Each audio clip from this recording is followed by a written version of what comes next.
흙먼지 낀 낡은 트럭을 몰고 막내 아들의 면회를 간 칠순의 아버지. 하지만 면회실에 들어선 아들의 얼굴은 온통 멍투성이었습니다. 그때 가해 선임이 면회실까지 따라 들어와 아버지의 옷차림을 훑어보며 비아냥거립니다. 아, 냄새. 할아버지, 다음부턴 이런 거 싸 오지 말고 피자나 사 오십시오. 돈 없으면 그냥 오시질 말든가. 아들의 떨리는 어깨를 본 아버지. 그는 조용히 밖으로 나가 휴대폰을 꺼내 누군가에게 전화를 겁니다. 잠시 후 작은 대대 연병장으로 들이닥친 검은 세단과 방첩사 요원들의 행렬. 모두가 무시했던 낡은 트럭 앞에서 쓰리스타 장군이 거수 경례를 올리는 순간 부대의 공기는 얼어붙습니다. 아버지를 건드린 대가 그리고 썩어빠진 군대를 뒤집어 엎는 압도적인 참교육. 오늘의 이야기 지금 시작합니다. 강원도 철원 영하 18도의 혹한. 제3보 병사단 예하 GOP 대대의 주말은 평온해 보였지만 그 속은 골마 있었다. 위병소 앞 주차장 구석 흙먼지를 뒤집어 쓴 낡은 청색 1톤 트럭 한 대가 덜덜거리는 엔진 소리를 멈추고 주차되었다. 적재함에는 팔다 남은 배추 시래기와 흙 묻은 삽자루가 아무렇게나 뒹굴고 있었다. 트럭에서 내린 노인 박무일은 낡은 갈색 점퍼의 지퍼를 목까지 올렸다. 평생 화천 산골에서 밭을 일구며 살아온 농부의 거친 손은 추위에 빨갛게 트여 있었다. 그는 주머니에서 꼬깃꼬깃한 면회 신청서를 꺼내 위병소로 향했다. 어떻게 오셨습니까? 우리 막내. 박진수 면회 왔는데. 박무일의 목소리는 작고 갈라져 있었다. 위병소 근무자는 노인의 행색을 힐끔거리더니 사무적인 태도로 행정반에 무전을 쳤다. 잠시 후 면회실. 박무일은 집에서 가져온 보온병과 라겔락통을 테이블 위에 올려두었다. 난방이 부실한 면회실은 입김이 나올 정도로 추웠다. 철문이 열리고 막내 아들 박진수 이병이 들어왔다. 아버지. 진수였다. 하지만 박무일의 눈썹이 꿈틀거렸다. 아들의 걸음걸이가 부자연스러웠다. 왼쪽 다리를 미세하게 끌고 있었다. 가까이서 본 얼굴은 더 참혹했다. 입술은 터져 있었고 왼쪽 눈 밑에는 시퍼런 멍 자국이 파운데이션으로 어설프게 가려져 있었다. 네 얼굴이 와 그라노. 박무일이 쉰 목소리로 물었다. 아, 별거 아닙니다. 작업하다가 좀 부딪혔습니다.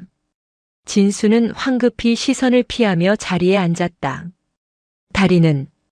예. 아, 이것도. 빙판길에 미끄러져서. 거짓말이었다. 박무일은 평생을 흙과 싸우고 젊은 시절엔 북파 공작원으로 사선을 넘나들었던 사람이다. 저건 넘어진 상처가 아니었다. 군화발로 짓밟힌 타박상의 흔적이었다. 그때 면회실 문이 벌컥 열리며 전투복 상의를 풀어 헤친 병사 3명이 들어왔다. 진수의 맞선임 최다로 상병과 그 무리였다. 박진수. 면회 왔냐? 최다로는 짝다리를 짚고 껌을 씹으며 다가왔다. 진수가 반사적으로 벌떡 일어나 부동자세를 취했다. 충성. 상병 최다로님 안녕하십니까? 앉아. 아버님 오셨는데 분위기 잡지 말고. 우리가 뭐 깡패냐? 최다로는 박무일 맞은편 의자를 발로 툭 차서 빼내더니 털썩 주저앉았다. 아버님 되십니까? 진수 맞선임입니다. 그렇네만. 박무일은 묵묵히 최다로를 응시했다. 눈빛이 불량하고 말투에는 비아냥이 섞여 있었다. 전형적으로 약자에게 강하고 강자에게 약한 부류였다. 최다로는 테이블 위에 놓인 라겔락통을 멋대로 열었다. 안에는 투박하게 썬 찐 고구마와 김치 그리고 식은 닭백숙이 담겨 있었다. 와, 이거 뭡니까? 닭백숙? 요즘 군대 PX 가면 냉동치킨 널렸는데 굳이 이런 걸. 그는 닭다리 하나를 집어 냄새를 맡는 신용을 하더니 인상을 찌푸렸다. 아, 냄새가 좀. 아버님, 혹시 차에 뭐 싣고 오셨습니까? 들어올 때 보니까 똥차 한 대 서 있던데 거기서 거름 냄새가 진동을 하던데요. 진수의 얼굴이 붉어졌다. 모욕이었다. 최상병님, 말씀이 심하십니다. 어허, 이 새끼가. 어른이랑 대화하는데 끼어들어. 너 요즘 많이 풀렸다? 최다로가 정색하며 진수의 정강이를 테이블 아래에서 걷어찼다. 퍽 소리와 함께 진수가 신음을 삼켰다. 박무일의 눈빛이 순간 매섭게 빛났다. 아버님. 최다로가 비릿하게 웃으며 말했다. 진수가 집에서는 귀한 아들일지 몰라도 여기선 구멍입니다. 제가 사람 좀 만들어 보려고 교육 중인데 이렇게 촌티 나는 거 싸들고 오시면 애가 더 힘들어집니다. 눈치 좀 챙겨. 그는 먹던 닭다리를 다시 통 안에 툭 던져 넣었다. 진수야, 아버님 가실 때 기름값이라도 쥐어드려라. 차 퍼지겠다. 그리고 너 오늘 저녁 점호 끝나고 세탁실로 와라. 정신교육 좀 다시 해야겠다. 최다로는 낄낄거리며 자리에서 일어났다. 아, 냄새 배겠네. 가자. 그들이 사라지자 진수는 고개를 숙인 채 어깨를 들썩였다. 아버지. 죄송해요. 그냥 가세요. 제발. 박무일은 말없이 떨고 있는 아들의 손을 잡았다. 거친 손바닥에 온기가 전해졌다. 진수야. 네. 참는 게 효도가 아니다. 박무일은 자리에서 일어났다. 가져온 음식은 그대로였다. 아버지가 1시간 뒤에 다시 오마. 예. 어딜 가시게요? 청소 좀 하러 간다. 박무일은 면회실을 나갔다. 트럭에 올라탄 그는 낡은 폴더폰을 꺼냈다. 단축번호 1번. 신호가 2번 가기도 전에 상대가 받았다. 필승. 아버지, 큰아들 태성입니다. 수화기 너머로 들려오는 목소리는 대한민국 육군 7기동 군단장 박태성이었다. 태성아. 예, 아버지. 목소리가 왜 그러십니까? 지금 태연이 데리고 철원 3사단 22연대 3대대 앞으로 와라. 3사단이면 막내 있는 곳 아닙니까? 무슨 일 있으십니까? 내 눈앞에서 내 새끼가 개처럼 맞고 있더라. 그리고 내 애비가 거름 냄새 난다고 조롱당했다. 수화기 너머에서 숨을 들이키는 소리가 들렸다. 잠시 후 박태성의 목소리가 극도로 낮게 깔렸다. 그것은 장군의 목소리가 아닌 맹수의 으르렁거림이었다. 어떤 새끼입니까? 상관없다. 대대장부터 이등병까지 이 부대 전체가 썩었다. 규정대로 원칙대로 뼈도 못 추리게 밟아라. 태연이한테는 방첩사 감찰팀 꾸려오라고 해. 비리 냄새가 진동을 하더구나. 알겠습니다. 아버지, 딱 40분만 기다려 주십시오. 지금 당장 출발하겠습니다. 전화를 끄는 박무일은 차창 밖을 바라보았다. 눈발이 날리기 시작했다. 내 아들을 건드린 대가가 얼마나 혹독한지 똑똑히 가르쳐주마. 오후 4시 제3보 병사단 22연대 3대 대장실. 대대장 김영수 중령은 나른하게 소파에 누워 있었다. 주말이라 상급 부대 터치도 없고 당직 사관에게 모든 걸 맡겨둔 채였다. 따르릉. 군용 직통 전화가 울렸다. 3사단장 전속부관의 다급한 목소리였다. 충성. 사단장님 전속부관입니다. 귀 부대 현재 상황 보고 바랍니다. 상황이라니? 특이사항 없는데? 주말 개인 정비 중이야. 대대장님, 지금 7군단장님 차량과 국군방첩 사령부 수사단 차량이 귀 부대 방향으로 이동 중이라는 첩보가 떴습니다. 사단장님도 지금 놀라서 출발하셨습니다. 김영수 중령은 벌떡 일어났다. 뭐? 7군단장? 박태성 중장님 말이야? 거긴 경기도 이천이잖아. 여기가 어디라고 와? 모릅니다. 아무튼 좌표가 3대대 위병소로 찍혔습니다. 빨리 대비하십시오. 전화가 끊어졌다. 김영수 중령의 등줄기에 식은땀이 흘렀다. 7군 단장 박태성. 육군 내에서 불도저로 불리는 강성 지휘관. 게다가 방첩사 수사단까지. 이건 단순한 방문이 아니었다. 나 당직 사령. 전 병력 집합시켜. 연병장 청소하고 간부들 전원 전투복 환복해. 빨리. 비상이 걸렸다. 생활관에서 뒹굴던 병사들이 영문도 모른 채 연병장으로 뛰쳐나왔다. 최다로 상병도 투덜거리며 빗자루를 들고 나왔다. 아 씨발, 주말에 뭔 난리야. 누가 온다고? 야, 빨리 쓸어. 저기 위병소 앞에 있는 똥차부터 좀 치우라 그래. 최다로는 위병소 구석에 여전히 주차된 박무일의 트럭을 보며 인상을 찌푸렸다. 아니, 저 노인네는 아직도 안 갔어? 야, 가서 차 빼라고 해. 장군님 오시는데 길 막잖아.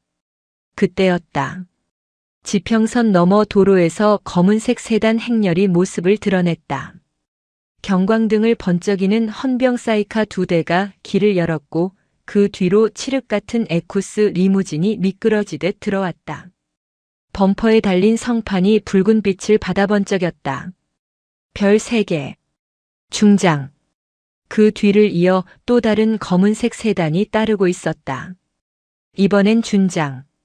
그리고 그 뒤로 국군방첩 사령부 마크가 선명한 검은색 스타렉스 3대가 줄지어 들어왔다.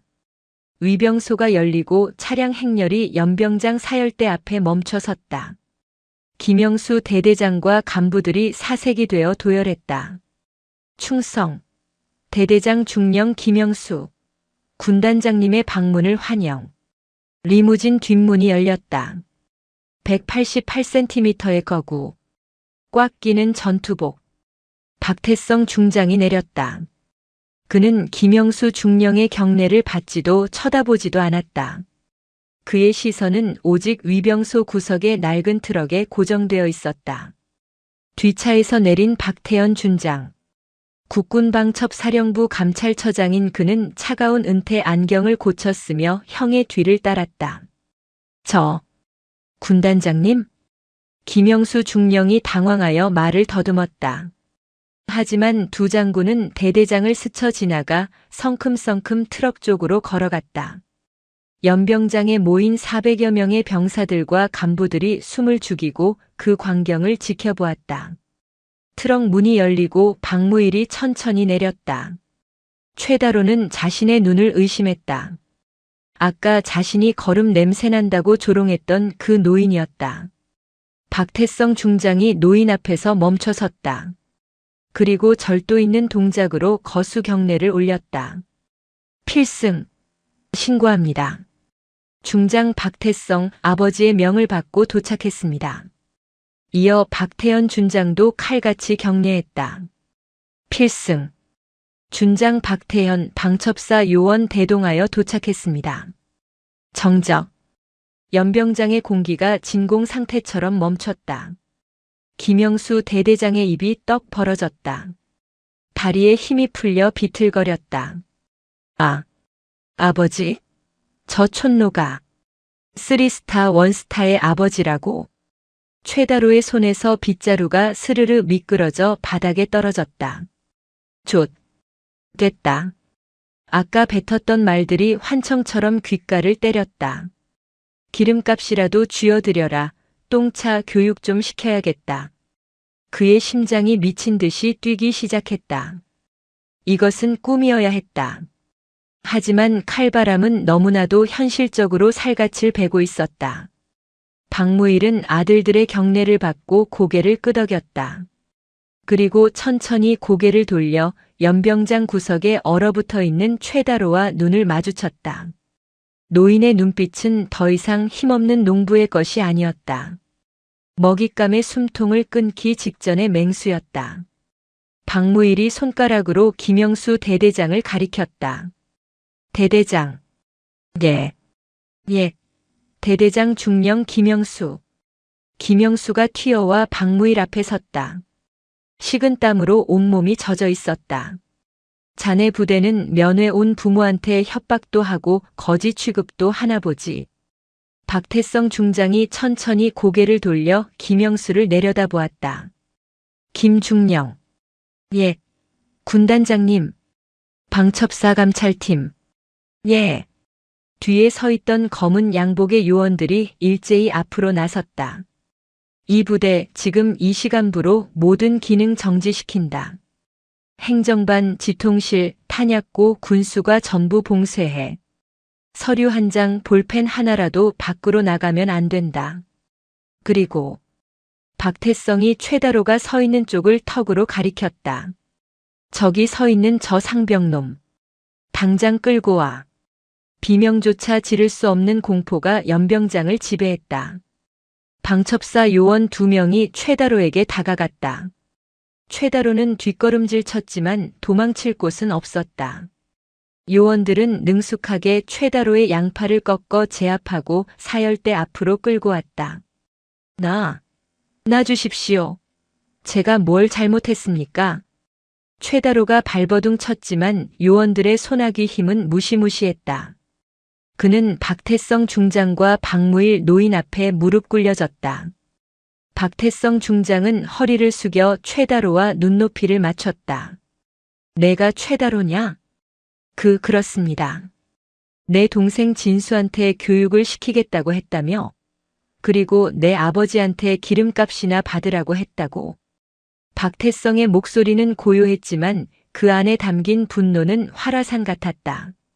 저는 그냥 장난으로 분위기 좀 좋게 하려고. 장난? 박태성이 헛웃음을 터뜨렸다. 그래.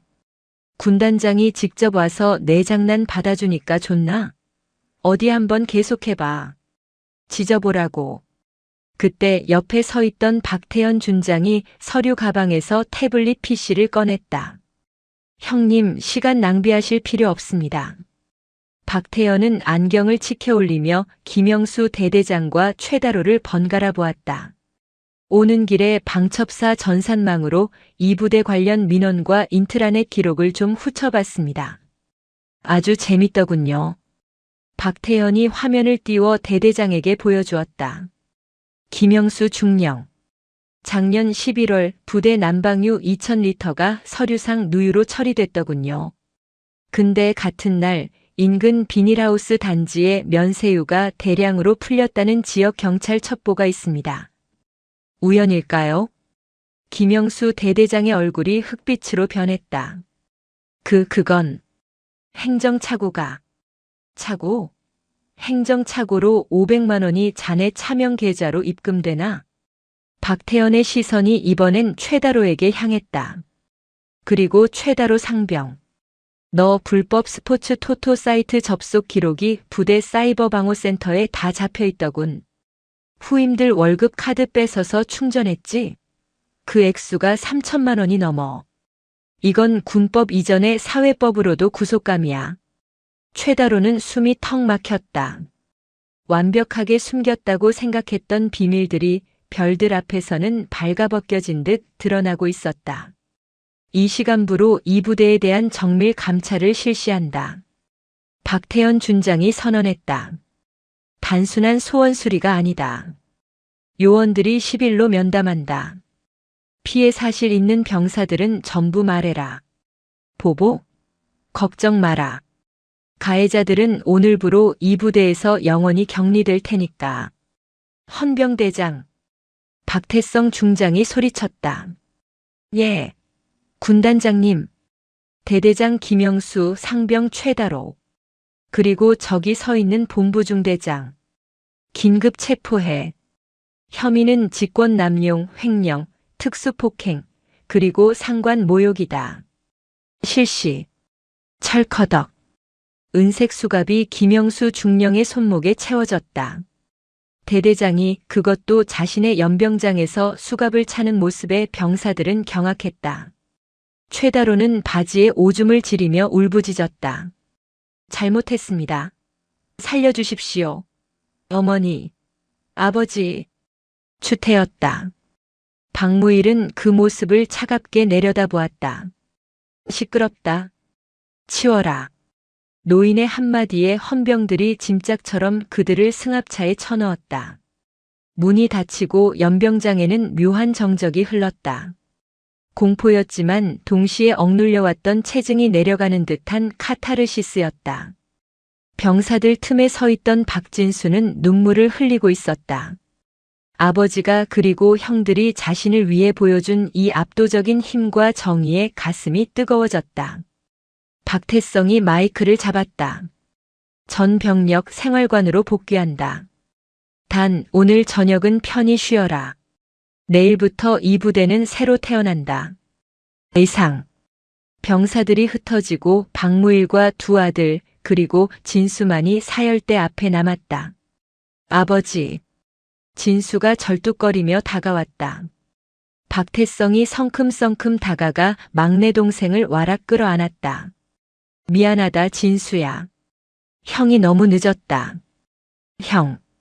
박태현도 다가와 진수의 멍든 얼굴을 어루만졌다. 어떤 놈이 때렸는지 다 말해. 법으로 조질 수 있는 건 다 조져줄 테니까. 박무일은 트럭에 기대어 담배를 한 대 꺼내 물었다. 떨리는 손으로 불을 붙였다. 후.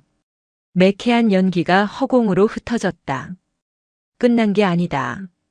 박무일이 나직하게 말했다. 대대장놈 하나 잡았다고 끝날 일이 아니야. 기름 빼돌린 놈이 있으면 그걸 받아준 놈이 있고 눈 감아준 놈이 있다. 위로 올라가야 해. 박태현이 안경을 고쳐 썼다. 맞습니다. 김영수 중령 계좌 상납 고리가 보입니다. 연대장, 아니 그 이상일 수도 있습니다. 박태성의 눈빛이 다시 흉흉해졌다. 어디까지 연결돼 있든 상관없어. 내 동생 피눈물 흘리게 한 놈들은 군복 벗는 걸로 안 끝난다. 그날 밤 3대대에는 불이 꺼지지 않았다. 방첩사 요원들이 압수한 서류 박스들이 산더미처럼 쌓였고 김영수 중령의 입에서는 줄줄이 윗선의 이름들이 튀어나오기 시작했다. 제22연대장 민창기 대령. 그리고 그 뒤에 숨은 더 거대한 그림자. 호랑이 가족의 사냥은 이제 막 시작되었을 뿐이었다. 다음 날 새벽 제3보 병사단 22연대 본청. 폭풍전야의 고요함이 연대 전체를 짓누르고 있었다. 밤새 3대대에서 대대장과 주요 간부들이 줄줄이 체포되어 나갔다는 소식은 이미 연대장 귀에까지 들어갔다. 연대장실. 민창기 대령은 핏발선 눈으로 파쇄기를 돌리고 있었다. 지잉. 종이 갈리는 소리만이 정막을 깼다. 그의 손은 덜덜 떨리고 있었다. 김영수 이 멍청한 새끼. 혼자 죽을 것이지 설마 다 불어버린 건 아니겠지? 민창기는 성림유통과의 이면 계약서 그리고 차명 계좌가 적힌 수첩을 파쇄기에 밀어넣었다. 불안했다. 단순한 가혹행위 사건이라면 지휘 책임 정도로 끝나겠지만 군수 비리가 터지면 옷을 벗는 건 기본이고 쇠고랑을 차야 했다. 그는 떨리는 손으로 인터폰을 잡았다. 주임원사. 위병소 상황 어때? 헌병 때 애들 안 왔지? 예, 아직 특이사항 없습니까? 쾅. 인터폰 너머에서 굉음과 함께 주임원사의 비명소리가 들렸다. 뭐야? 무슨 일이야? 연대장님. 방첩사입니다. 방첩사 요원들이 본청으로 진입했습니다. 민창기는 수화기를 떨어뜨렸다. 다리에 힘이 풀려 주저앉으려는 찰나 연대장실 문이 거칠게 열렸다. 검은 양복을 입은 방첩사 수사관들이 들이닥쳤고 그 뒤로 서늘한 기운을 내뿜는 박태현 준장이 걸어 들어왔다. 그는 천천히 걸어와 파쇄기 앞에 멈춰 섰다. 아직 반쯤 갈려 들어가는 종이 뭉치를 손가락으로 툭 쳤다. 증거인멸. 아주 교과서적이십니다. 민창기 대령님. 주 준장님. 여긴 제 관할입니다. 절차도 없이 이렇게. 민창기가 기어들어가듯 항변했다. 계급 차이는 절대적이었다. 원스타 앞에서 대령은 고양이를 만난 쥐나 다름없었다. 절차?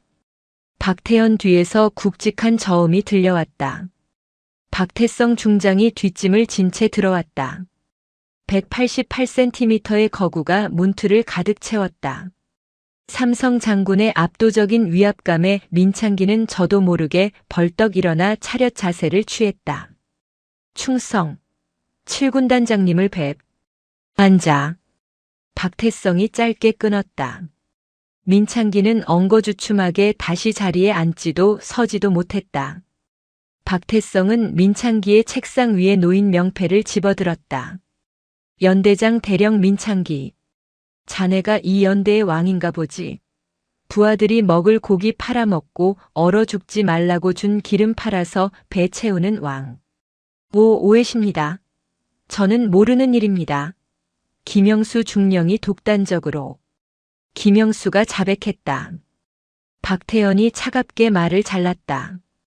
태블릿 PC를 책상 위에 던졌다.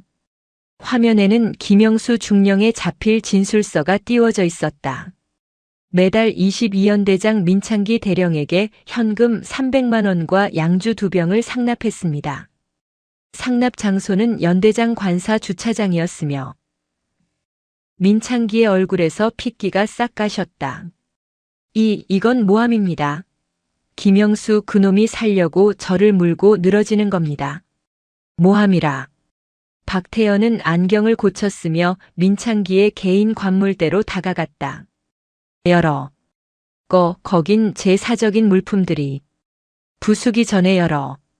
민창기는 떨리는 손으로 도어락 비밀번호를 눌렀다. 띠띠띠 띠리릭. 문이 열리자 그 안에는 골프 가방과 고급 양주 박스들이 가득했다.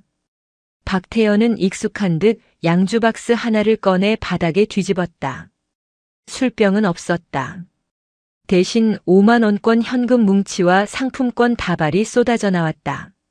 와, 연대장 월급으로 양주 박스에 현금을 채워 넣으시나 봅니다. 박태연이 비소했다. 이래도 모함입니까? 박태성 중장이 민창기 앞으로 다가왔다. 그의 커다란 손이 민창기의 어깨에 견장, 대령 계급장을 툭툭 쳤다. 군인의 명예를 돈이랑 바꿨군. 이 무궁화 3개가 아깝다. 군단장님, 한 번만 살려주십시오. 제가 다 불겠습니다. 민창기가 바닥에 무릎을 꿇고 박태성의 바짓가랑이를 잡았다. 체면이고 뭐고 없었다. 제 위에도 있습니다. 저도 시켜서 한 겁니다. 박태성의 눈썹이 꿈틀했다. 예. 5군단 군수처장 유석호 준장님. 그분이 시키신 겁니다. 이 라인은 10년 넘은 카르텔입니다. 저는 그냥 중간책일 뿐입니다. 유석호. 박태성은 익숙한 이름을 듣고 헛웃음을 지었다. 육사 동기이자 군내 사조직 논란이 있을 때마다 이름이 오르내리던 정치군인. 유석호라. 박태성이 민창기를 발로 밀어냈다. 헌병, 이 새끼 끌고 가. 혓바닥 놀리지 못하게 독방에 처박아둬. 국방부 검찰단 오기 전까지 내 허락 없이 물 한 모금도 주지 마. 예. 헌병들이 민창기를 짐짝처럼 끌고 나갔다. 박태성은 창밖을 바라보았다. 멀리 5군단 사령부가 있는 포천 방향의 하늘이 흐렸다. 태연아. 예, 형님. 석호 그 새끼 내 동기다. 알고 있습니다. 봐주실 겁니까? 박태성이 뒤를 돌아보았다. 그의 눈은 웃고 있었지만 입가는 살기로 떨리고 있었다. 아니, 내 손으로 목을 쳐야지. 그게 동기에 대한 예의 아니겠냐. 같은 시각 3대대 지하 유치장 겸 조사실. 어제까지만 해도 3대대의 실세이자 왕이었던 최다로 상병은 지금 젖은 낙엽처럼 떨고 있었다. 독방은 차가웠고 굳게 닫힌 철문은 열릴 기미가 없었다. 살려주세요. 잘못했습니다. 그는 밤새 한숨도 자지 못했다. 문이 열릴 때마다 혹시라도 아버지가 혹은 어머니가 와서 구해줄까 기대했지만 들어오는 건 서슬 퍼런 방첩사 수사관들 뿐이었다. 철문이 열렸다. 이번엔 달랐다. 수사관 뒤로 중년의 남녀가 들어왔다. 화려한 모피 코트를 입은 여자와 고급 정장을 입은 남자. 최다로의 부모였다. 아버지는 서울의 꽤 큰 중견기업 임원이었다. 엄마, 아빠. 최다로가 울음을 터뜨리며 철창으로 달려들었다. 다로야. 어머니가 달려와 철창을 잡았다. 이게 무슨 일이야? 우리 아들을 왜 이런 데 가둬? 당신 뭐 해요? 변호사 불렀어요? 최다로의 아버지는 굳은 표정으로 뒤에 서 있는 수사관에게 소리쳤다. 당신들 소속이 어디야? 내 아들이 살인을 했어. 뭘 했어? 일개 병사끼리 좀 다툰 거 가지고 영창에 가둬? 내가 누군지 알아. 그때 어둠 속에서 한 노인이 걸어 나왔다. 낡은 점퍼에 흙 묻은 바지. 박무일이었다. 그는 믹스커피가 담긴 종이컵을 들고 천천히 다가왔다. 누구냐니? 죄 지은 놈 애비다. 최다로의 아버지가 박무일을 훑어봤다. 당신은 뭐야? 이 부대 관리관이야? 비켜. 대대장 나오라 그래. 대대장은 지금 수갑차고 조사받는 중이라 못 나온다. 박무일이 담담하게 말했다. 그리고 내 아들은 다툰 게 아니다. 일방적으로 때리고 뺏고 짓밟았지. 이 노인네가 미쳤나? 증거 있어? 우리 다로가 얼마나 착한 앤데. 어머니가 악을 썼다. 그때 박무일 뒤에서 박태연 준장이 걸어 나왔다. 어깨에 별 하나가 어둠 속에서 빛났다. 증거 여기 있습니다. 박태연이 서류 뭉치와 태블릿을 최다로 부모 앞에 던지듯 내려놓았다. 아드님이 후임병들 돈 3,500만 원 갈취해서 도박한 내역, 폭행 진단서, 그리고 피해 병사 120명의 자필 진술서입니다. 최다로 아버지는 준장 계급장을 보고 흠칫했다. 하지만 사회에서의 지위를 믿고 목소리를 높였다. 아니, 장군님이 왜 여기 계십니까? 그리고 애들끼리 그러다 보면 돈 좀 빌릴 수도 있는 거지. 그걸 범죄 취급합니까? 제가 다 갚으면 될 거 아닙니까? 갚아? 박무일이 헛웃음을 지었다. 그는 종이컵을 구겨 쓰레기통에 던졌다. 돈으로 다 되면 내 아들 멍든 가슴은 얼마면 되겠나? 내 앞에서 날거름 냄새난다고 조롱하던 내 아들 주둥이는 얼마면 살 수 있나? 뭐요? 잘 들어라. 여긴 군대다. 사회에서 돈 좀 있다고 떵떵거리던 그 잣대, 여기선 안 통한다. 박태연이 차갑게 덧붙였다. 아드님은 군사재판에 넘겨질 겁니다. 민간 변호사? 불러보십시오. 군검찰이 어떻게 요리하는지 보여드리겠습니다.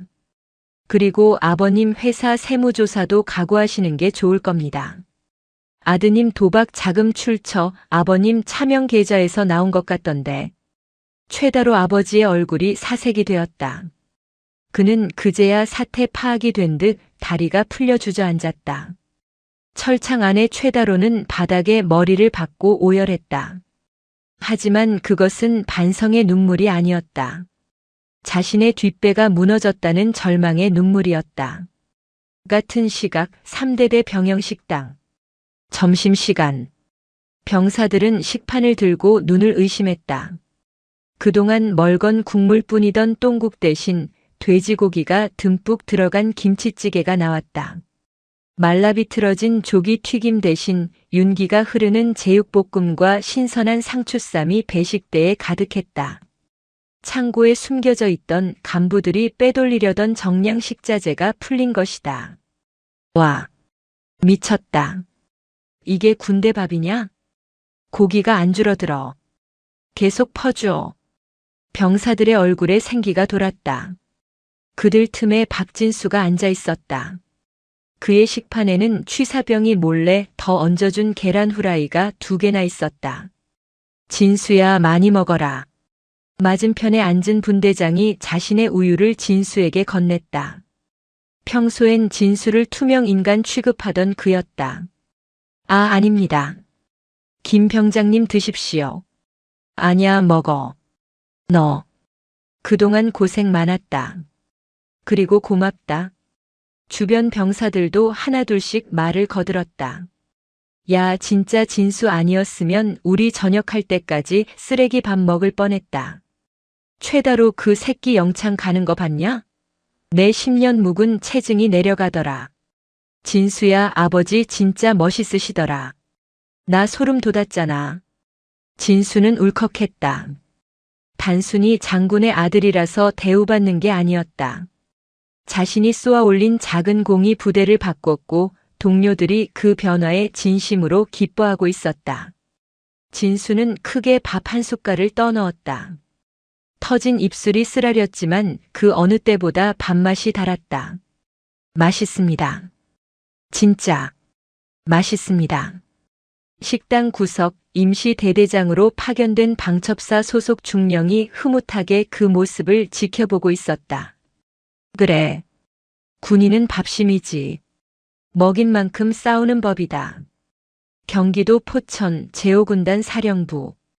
군단 군수처장 유석호 준장은 초조하게 집무실을 서성이고 있었다. 책상 위 재떨이에는 담배꽁초가 수북했다. 3사단 22연대가 쑥대밭이 됐다는 소식은 들었다. 민창기 대령이 체포됐다는 것도 알았다. 하지만 그 불똥이 자신에게까지 튈 줄은 몰랐다. 7군단장 박태성. 육사 동기이자 생도 시절부터 앙숙이었던 그 불도저가 칼을 갈고 있다는 첩보가 들어왔다. 따르릉. 비화 전화기가 울렸다. 유석호는 떨리는 손으로 수화기를 들었다. 여보세요. 유장군 나다. 국방부 차관. 아, 차관님. 안 그래도 연락드리려던 참이었습니다. 지금 박태성 중장이 월권 행위를 하고 있습니다. 남의 군단 예하 부대를 헤집어 놓고. 입 다물어. 수화기 너머로 불호령이 떨어졌다. 내 놈이 싼 똥 치우느라 내가 죽을 맛이다. 민창기 그놈이 다 불었어. 내가 성림 유통이랑 짜고 불량 부동액 납품받은 거, 그리고 그 리베이트로 골프장 회원권 산 것까지 싹 다. 그건. 박태성이 지금 증거 다 잡고 움직이고 있어. 방첩사까지 끼고 있다고. 나한테까지 불똥 튀게 하지 말고 알아서 해결해. 옷을 벗든 박태성 바지가랑이를 잡든. 끊어. 전화가 끊어졌다. 유석호는 망연자실했다. 끈 떨어진 연신새였다. 박태성. 이 독종 새끼. 그는 이를 악물고 박태성에게 전화를 걸었다. 친구라는 명분으로 읍소라도 해볼 생각이었다. 신호가 가고 박태성이 전화를 받았다. 태성아. 나 석호다.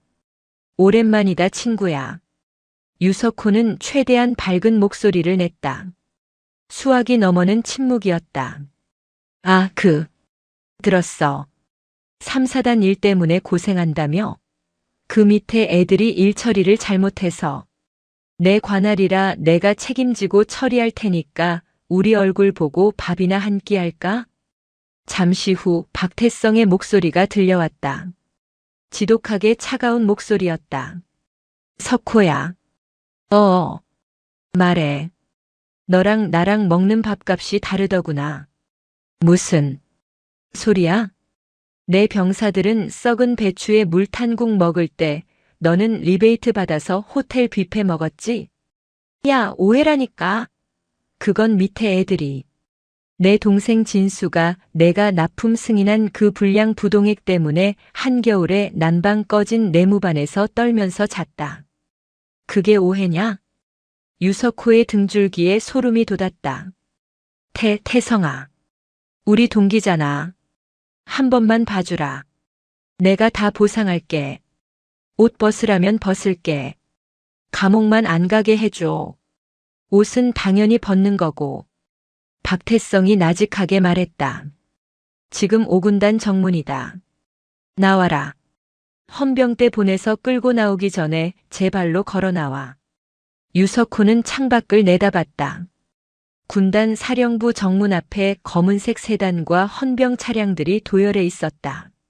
칠군 단장의 성판이 번쩍이고 있었다. 그 옆에는 방첩사 요원들이 수갑을 들고 대기 중이었다. 아, 유석호는 전화기를 떨어뜨렸다. 끝이었다. 단순히 돈을 훔친 게 아니었다. 전방 병사들의 생존과 직결된 난방과 식사를 건드린 죄. 그리고 하필이면 그 피해자가 저승사자 박태성의 동생이었다는 불운. 유석호는 책상 서랍을 열었다.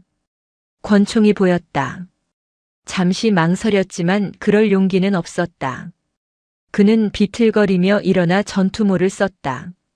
마지막 남은 자존심이라도 지키고 싶었지만 거울 속에 비친 그의 얼굴은 이미 패배자의 것이었다. 정문 앞. 박태성은 차에서 내려 유석호가 걸어 나오는 모습을 지켜봤다. 동기의 초라한 몰락.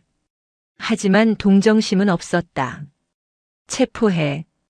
박태성의 짧은 명령에 방첩사 요원들이 유석호에게 다가갔다.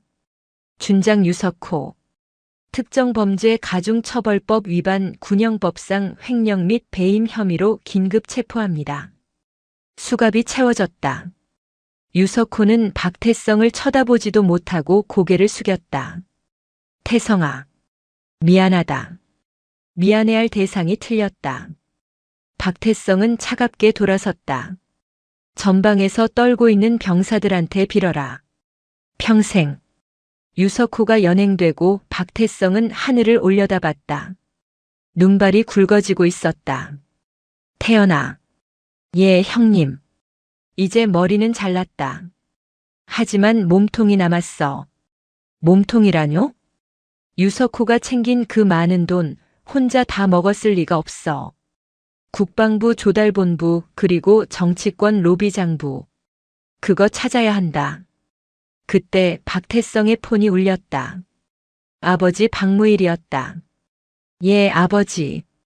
유석호 체포했습니다. 수고했다. 근데 태성아. 아버지의 목소리가 심상치 않았다. 지금 뉴스 봐라. 박태성이 급히 차 안에 DMB를 켰다. 속보가 뜨고 있었다. 속보 국방부 7군 단장의 월권 수사 논란 감찰 착수. 지휘권 남용 여부 조사. 단독 야당 의원 박태성 중장 사적 복수 위해 군 병력 동원 의혹 제기. 박태성의 입꼬리가 비틀렸다. 이 새끼들 봐라. 똥 묻은 개가 겨 묻은 개 나무란다고 적반하장으로 나오네. 박태연이 안경을 벗으며 눈을 빛냈다. 예상했습니다. 유석호 라인이 정치권에 끈을 대고 있었군요. 역공을 하시겠다. 박무일의 목소리가 이어졌다. 쫄지 마라. 내가 팩트만 쥐고 있으면 국민은 내 편이다. 그리고 잠시 침묵하던 박무일이 말했다. 나도 이제 슬슬 몸 좀 풀어야겠구나. 내 옛날 수첩에 재밌는 이름들이 좀 있었는데 말이야. 전설의 북파 공작원 백호 박무일이 움직일 차례였다. 싸움은 군 부대를 넘어 대한민국 전체를 뒤흔들 거대한 태풍으로 변하고 있었다. 서울 여의도 국회의사당 의원회관. 국회 국방위원회 소속 강만석 의원은 집무실에서 TV 뉴스를 보며 혀를 찼다. 뉴스특보 7군 단장 박태성 중장, 군수비리 수사 강행. 국방부 지휘권 남용 우려.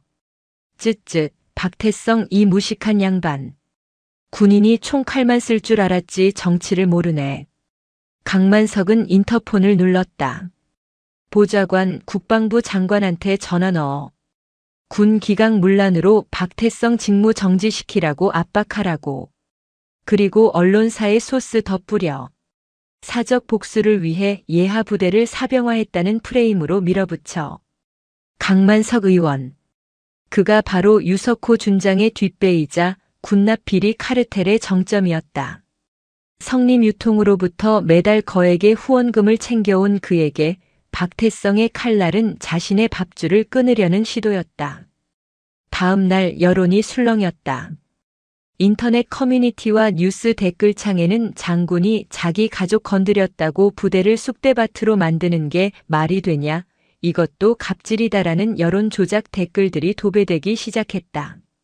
국방부 감찰관실에서도 압박이 들어왔다. 7군단 사령부로 감찰팀을 보내 박태성의 지휘 조치에 대한 위법성을 조사하겠다고 통보해왔다. 7군단장실. 박태성은 끓어오르는 분노를 참으며 창밖을 노려보고 있었다. 형님. 박태연이 들어왔다. 그의 표정은 차분했지만 손에 든 태블릿 PC를 쥔 손가락 끝이 하얗게 질려 있었다. 강만석 의원실입니다. 유석호와 성림유통 뒤를 봐주던 게 그쪽입니다. 지금 언론 플레이 주도하는 것도 그 잡놈이고요. 정치꾼 새끼들이 감히 군인의 명예를 건드려. 박태성이 책상을 내리쳤다. 내가 옷을 벗는 한이 있어도 그 새끼 멱살은 잡고 나간다. 진정하십시오. 형님이 지금 움직이면 저들이 파놓은 함정에 걸립니다. 정치 개입 프레임이 씌워지면 우린 집니다. 박태연은 냉정했다. 하지만 그 역시 뾰족한 수가 없었다. 상대는 입법권을 가진 국회의원이었다. 그때 박태성의 한라인 전화기가 울렸다. 발신자 표시 제한. 여보세요. 수화기 너머로 익숙하고 거친 목소리가 들려왔다. 태성아. 뉴스 보고 있다. 아버지 박무일이었다. 아버지. 죄송합니다. 제가 틈을 보였습니다. 저들이 저를 물고 늘어지고 있습니다. 박무일의 목소리는 건조했다. 시끄럽다. 너는 내 할 일이나 해라. 군인이 정치 신경 쓰면 나라 망한다. 하지만 똥파리는 똥파리 잡는 약이 따로 있는 법이다. 넌 전방이나 잘 지키고 있어라. 애비가 서울 구경 좀 가야겠다. 예? 서울이라뇨? 전화가 끊어졌다. 박무일은 비닐하우스 구석에 숨겨두었던 낡은 철제 금고를 열었다. 그 안에는 훈장증 하나와 빛바랜 낡은 수첩 한 권이 들어있었다. 수첩을 넘기자 1980년대 작성된 펜글씨들이 빼곡했다. 당시 북파 공작 임무를 수행하며 알게 된 군 내부의 비밀, 그리고 그가 목숨을 구해줬던 인물들의 명단이었다. 그는 수첩의 한 페이지를 펴고 적혀있는 번호로 전화를 걸었다. 신호가 길게 갔다. 여보세요. 중후하고 위험 있는 노인의 목소리. 현재 대한민국 정재계를 움직이는 마쿠 실세이자 전직 국방부 장관 김재현이었다. 김 장관. 나야. 박무일. 수화기 너머에서 숨을 들이키는 소리가 들렸다. 박 상사? 자네가 살아있었나? 살아있으니까 전화를 했지. 거두절미하고 내일 시간 좀 비워둬라. 내가 30년 전에 내 덕에 살았던 목숨값 이제 좀 받아야겠다. 서울의 고급 한정식집 송원. 가장 은밀한 방 매화실의 문이 열렸다. 낡은 점퍼 차림의 박무일이 들어서자 미리 와 있던 정장 차림의 노신사 김재현 전 장관이 벌떡 일어났다. 그는 박무일의 초라한 행색을 보고도 조금도 낮잡아 보지 않았다. 오히려 깊은 경외심이 담긴 눈빛이었다. 오랜만일세. 백호. 김재현이 손을 내밀었지만 박무일은 악수 대신 자리에 털썩 앉아 소주병을 땄다. 백호는 죽었어. 지금은 시래기 농사 짓는 박노인이다. 그렇군. 자네 아들들이 이번에 큰일을 벌였더군. 박태성 중장이 자네 아들인 줄은 꿈에도 몰랐네. 박무일은 소주 한 잔을 단숨에 들이켰다. 강만석이라는 놈, 내가 키운 놈이라며? 김재현의 표정이 굳었다. 강만석 의원은 김재현 계파의 핵심 인물이었다. 정치란 게 다 그런 거 아닌가. 챙겨줄 사람은 챙겨줘야. 탁. 박무일이 낡은 수첩을 테이블 위에 던졌다. 정치? 개나 주라고 해. 30년 전 휴전선 철책에서 내가 지뢰 밟고 살려달라고 질질 짤 때 내가 내 다리 내놓고 널 업고 나왔지. 그때 내가 뭐라 했나. 평생 군인들을 위해 살겠다고 했어. 박무일의 눈빛이 김재현을 꿰뚫었다. 근데 내가 키운 놈이 내 아들이 지키는 병사들 밥그릇에 똥을 뿌려. 그리고 그걸 바로잡으려는 내 큰아들을 매장시키려 해. 박 상사, 그건 오해야. 강 의원이 좀 과하긴 했지만 이 수첩 안에 뭐가 있는지 알지? 박무일이 수첩을 손가락으로 톡톡 쳤다. 80년대 북풍 공작, 방산 비리 원조, 그리고 내가 덮었던 사고들. 내가 입 다물고 산 건 군의 명예를 위해서였다. 근데 이제 그 명예가 썩었어. 김재현의 이마에 식은땀이 흘렀다. 박무일은 빈말을 하는 사람이 아니었다. 그가 입을 여는 순간 대한민국 안보사는 다시 쓰여야 할 판이었다. 원하는 게 뭔가? 강만석이 모가지를 쳐라. 그리고 내 아들들 건드리지 마. 이게 마지막 경고다. 박무일은 자리에서 일어났다. 내일 아침 뉴스 기대하마. 다음 날 아침. 대한민국이 발칵 뒤집혔다. 속보 여당 중진 김재현 상임 고문 군수 비리 비호 세력 엄단해야. 사실상 강만석 의원 손절. 단독 강만석 의원실 압수수색. 방첩사 검찰 합동수사단 성림 유통 리베이트 장부 확보. 국회의원회관. 강만석 의원은 TV를 보며 리모컨을 집어 던졌다. 김 장관님이 도대체 왜 나를 버려? 으악. 그때 집무실 문이 열리고 푸른 제복을 입은 수사관들이 들이닥쳤다. 그들 사이로 박태현 준장이 걸어 들어왔다. 강만석 의원님. 국군방첩사령부입니다. 군사기밀보호법 위반 및 뇌물수수 혐의로 긴급 체포 동의안이 가결될 예정입니다. 가시죠. 강만석이 삿대질을 하며 소리쳤다. 너희들 미쳤어? 내가 누군지 알아. 감히 현역 의원을. 군인 밥그릇 걷어차고 무사할 줄 알았습니까? 박태현이 싸늘하게 웃었다. 여의도 밥보다 콩밥이 더 입에 맞으실 겁니다. 모든 것이 정리되어 가고 있었다. 강만석 의원과 성림유통 대표 그리고 5군단 군수처장 유석호까지 줄줄이 굴비처럼 엮여 구속되었다. 3사단 22연대장 민창기와 대대장 김영수는 파면과 동시에 군사재판에서 중형을 구형받았다. 그리고 대망의 날이 밝았다. 국방부 대회의실. 전군 주요 지휘관 회의가 열렸다. 원래라면 박태성 중장의 문책을 논의했을 자리였지만 분위기는 반전되었다. 국방부 장관은 단상에 서서 무거운 표정으로 마이크를 잡았다. 이번 3사단 군수비리 사건은 우리 군의 치욕입니다.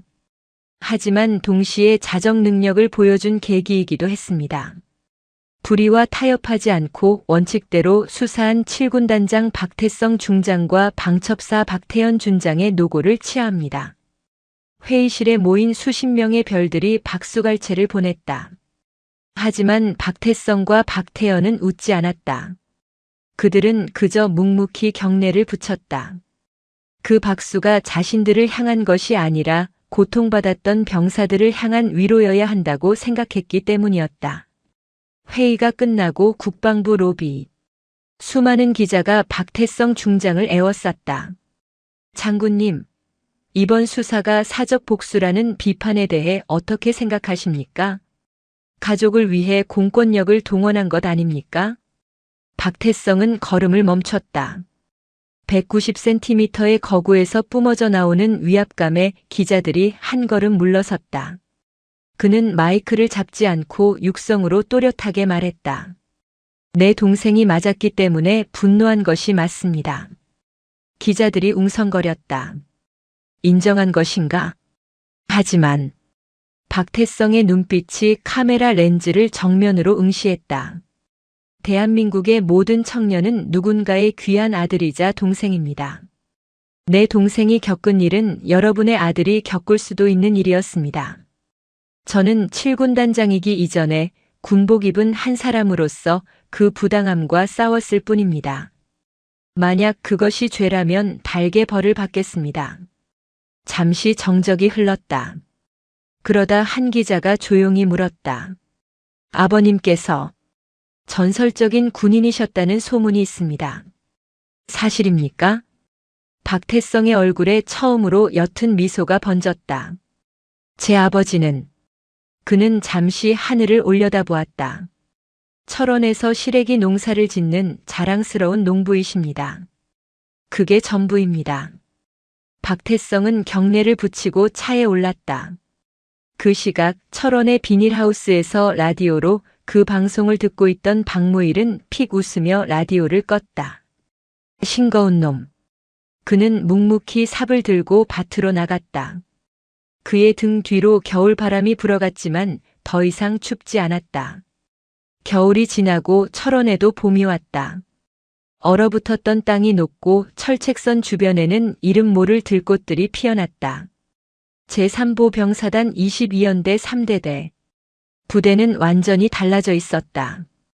구타와 가혹행위가 사라진 생활관에는 웃음꽃이 피었고 병영식당에는 맵기 신선한 고기와 과일이 올라왔다.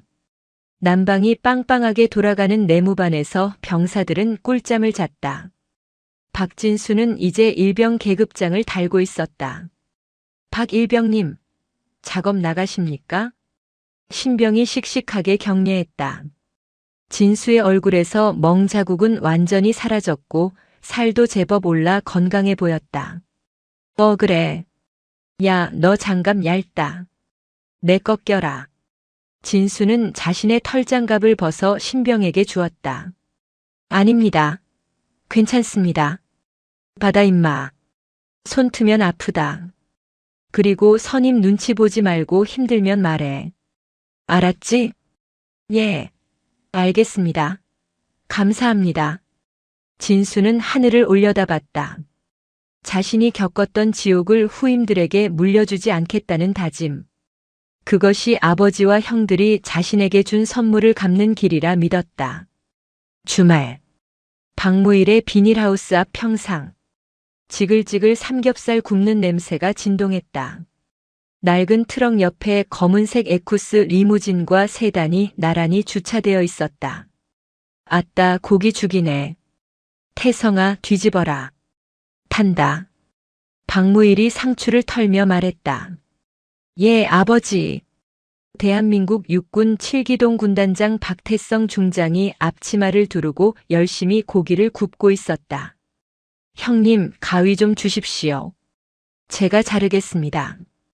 방첩사 요직을 두루 거친 박태현 준장이 집게를 들고 거들었다. 그리고 휴가를 나온 박진수가 쌈장을 나르고 있었다. 진수야, 많이 먹어라. 부대밥 맛있어졌다며? 예. 요즘은 살쪄서 걱정입니다. 진수가 웃으며 대답했다. 내 부자가 둥근 상에 둘러앉았다.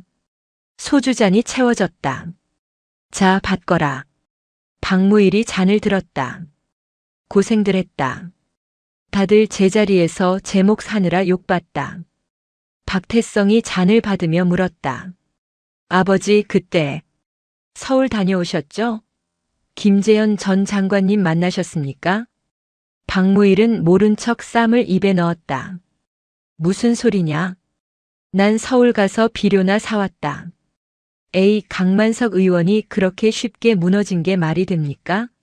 아버지가 힘 좀 쓰신 거 다 압니다. 박태현이 웃으며 거들었다.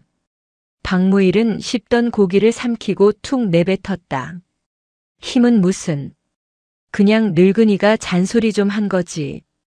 그는 소주를 한 모금 들이켰다. 캬 소리가 절로 나왔다. 기억해라. 별이 빛나는 건 어둠이 있기 때문이다. 너희 어깨에 있는 그 별들 권력이라고 생각하지 마라. 그건 어둠 속에 있는 병사들을 비추라고 달아준 조명등이다. 알겠냐? 명심하겠습니다. 필승. 세 아들이 동시에 우렁차게 대답했다. 박무일은 흐뭇하게 아들들을 바라보았다. 거칠고 투박하게 살아온 인생이었지만 오늘 이 삼겹살 파티만큼은 그 어떤 국빈 만찬보다 황홀했다. 자, 먹자. 고기 식는다. 비닐하우스 위로 따스한 봄 햇살이 쏟아졌다. 한 늙은 아버지의 분노로 시작된 전쟁은 그렇게 따뜻한 밥상머리에서 평화롭게 막을 내렸다. 백호는 이제 정말로 잠들었다. 하지만 그의 발톱을 물려받은 호랑이 새끼들이 이제 이 나라를 든든하게 지키고 있었다. 이런 음식물 쓰레기를 지금 먹으라는 겁니까? 오만한 군홧발 아래 이모들의 새벽이 뜨거운 아스팔트 위에서 속절없이 뭉개집니다. 피멍이 든 조카의 눈동자 산산조각난 가족의 믿음. 그 순간 그녀는 결심합니다. 괴물이 되기로. 한때는 세상을 움직였지만 지금은 그저 평범한 그녀가 벌이는 거대한 전쟁. 과연 그녀는 신성한 제복 뒤에 숨은 악마를 끌어낼 수 있을까요? 여러분, 풍성한 한가위 보내고 계신가요? 혹시 명절 음식 드시다 목이 턱 막히는 순간이 있으셨다면 오늘 저희가 준비한 사이다 같은 이야기가 그 속을 뻥 뚫어드릴 겁니다.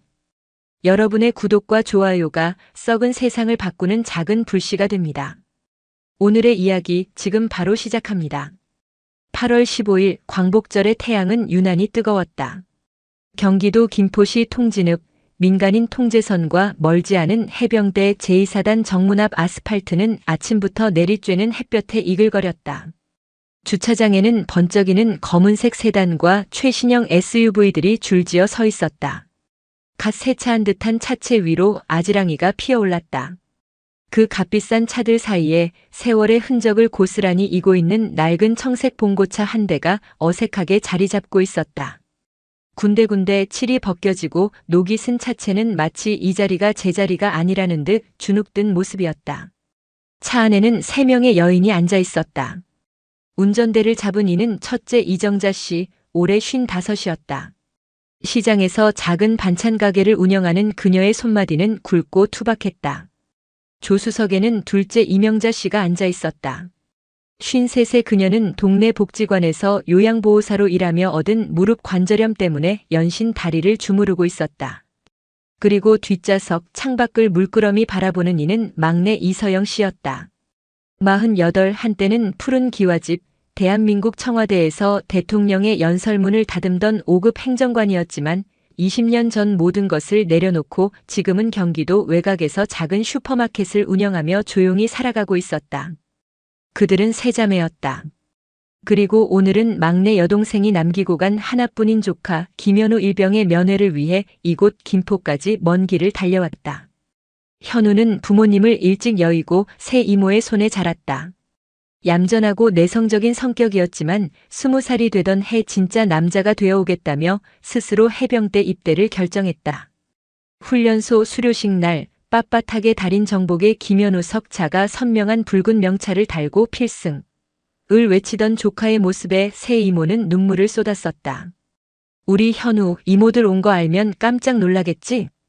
이정자 씨가 설레는 목소리로 말했다.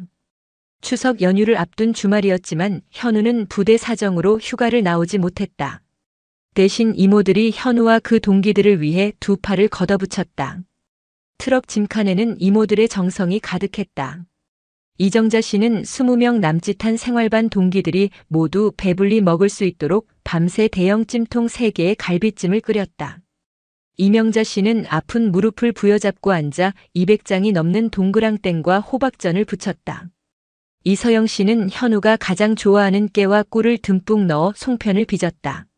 새벽 4시부터 시작된 부산스러움은 동이 틀 무렵에야 끝이 났다. 그들의 땀과 사랑이 담긴 음식들이었다. 오전 10시로 예정된 면회 시간. 하지만 시계는 이미 정오를 향해 달려가고 있었다. 다른 가족들은 벌써 아들, 손주, 연인의 손을 잡고 부대 밖 식당으로 향했다. 넓은 주차장에는 이따금씩 위병소 근무 교대를 위해 움직이는 군용 차량의 소음만이 울렸다. 왜 이렇게 안 나오지? 무슨 일 있나? 이명자 씨의 목소리에 걱정이 묻어났다. 푹푹 찌는 더위에 음식이 상할까봐 이정자 씨는 몇 번이고 짐칸을 열어 아이스박스를 확인했다. 뜨거운 햇볕 아래 봉고차 안의 공기는 점점 무겁게 가라앉았다. 그렇게 애타는 기다림의 시간이 하염없이 흘렀다. 오후 2시가 넘어서였다. 저 멀리 위병소에서 절뚝거리며 걸어나오는 인형이 보였다. 현우였다. 하지만 새 이모가 기억하던 늠름한 모습이 아니었다. 왼쪽 눈두덩이는 시퍼렇게 부어올랐고 입술은 터져 피딱지가 앉아 있었다. 걸음걸이는 부자연스러웠고 오른손 손목에는 거즈가 감겨 있었다. 현우야. 이정자 씨의 비명 같은 외침과 함께 이서영 씨는 이미 차 문을 열고 달려나가고 있었다. 이모들 오지 말라고 했잖아요. 괜찮다고. 현우는 이모들을 보자마자 고개를 숙였다. 떨리는 목소리에서는 반가움보다 당혹감과 두려움이 더 크게 느껴졌다. 누가 이랬어? 어떤 놈이 우리 현우 얼굴을 이렇게 만들어놨어? 이정자 씨가 현우를 부둥켜 안고 울음을 터뜨렸다. 현우는 훈련하다가 조금 다쳤어요. 정말 괜찮아요, 이모. 라며 애써 둘러댔지만 그 눈빛은 불안하게 흔들리고 있었다.